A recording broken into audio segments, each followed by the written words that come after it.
हिन वक़्तु असांजे समाज में सहप निहायत अणलभ थी वई आहे। हर माण्हू चपनि ते कावड़ सजायो हले, निराड़ में गुंज पियो ई पियो आहे।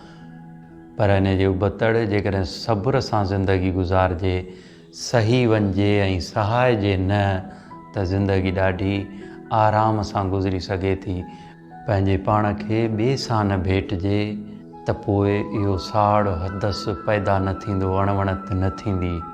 लतीफ़ साईं हिन सिलसिले में असांखे धरतीअ जो मिसाल ॾींदे सम्झाए ऐं चयईं त खाणीअ धरतीअ सिख ख़ासि नुक़्तो खांध जो।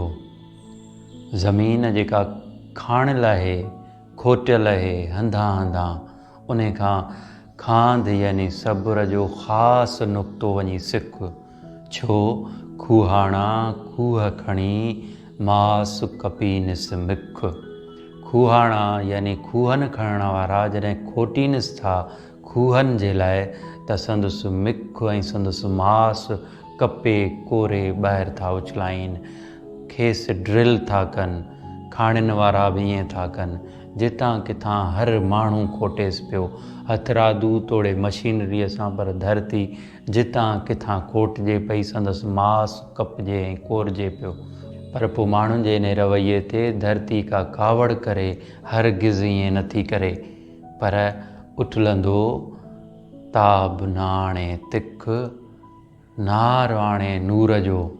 ही माण्हू जेके खॾा खूॿा खोटे, खूह खोटे, खाणियूं खोटे, खेसि ड्रिल था कनि, उन्हनि ते चिड़ नथी करे, ताब नथी आणे, तपश नथी ॾेखारे, पाण उथलंदो नार आणे नूर जो। उहो पाणी जेको आबे हयात आहे, उहो ॾिए थी जियापो आछे थी, ज़िंदगी आछे थी, छांवरो ॾिए थी।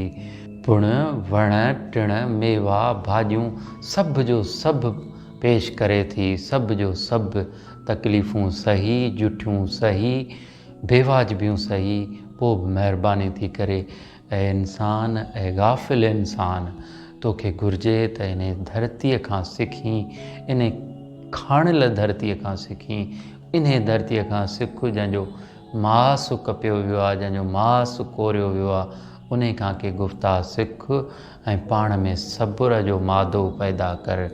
खाणीअ धरतीअ सिख ख़ासि नुक़्तो खांध जो। खूहाणा खूह खणी मास कपीनिस मिख, ताब नाणे तिख नार आणे नूर जो।